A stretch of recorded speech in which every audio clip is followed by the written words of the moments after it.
దీపావళి సంబరాలు మొదలయ్యే ఆ మొదటి శుభదినమే ధనత్రయోదశి. దీన్నే ధన్‌తేరస్ అని కూడా అంటారు. మరి ధనత్రయోదశి ఎందుకు అంత ప్రత్యేకం?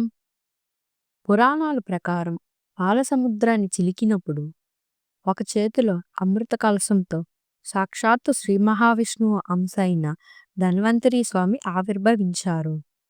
సమస్త రోగాలను పోగొట్టే దేవతల వైద్యుడు ఆయనే. అందుకే ఈ రోజును ధన్వంతరి జయంతిగా కూడా జరుపుకుంటారు.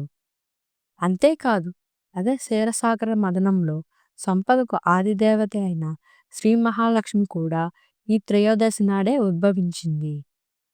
ధనానికి అధినాయకుడైన కుబేరుణ్ణి కూడా ఈ రోజును పూజిస్తే సిరి సంపదలు ఇంట్లో స్థిరంగా ఉంటాయని నమ్మకం.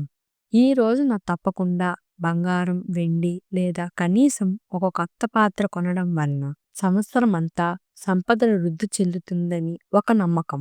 సాయంత్రం ఇంట్లో దీపాలు వెలిగించిన తరువాత ఇంటి ప్రధాన ద్వారం వద్ద దక్షిణం వైపు ముఖం చూసి మృత్యుదేవత అయిన యమధర్మరాజు కోసం ఒక దీపం పెట్టడం వలన ఇది అకాల మరణం భయాన్ని తొలగించి ఆరోగ్యం, సంపద, శ్రేయస్సు ప్రసాదిస్తుందని ఒక నమ్మకం.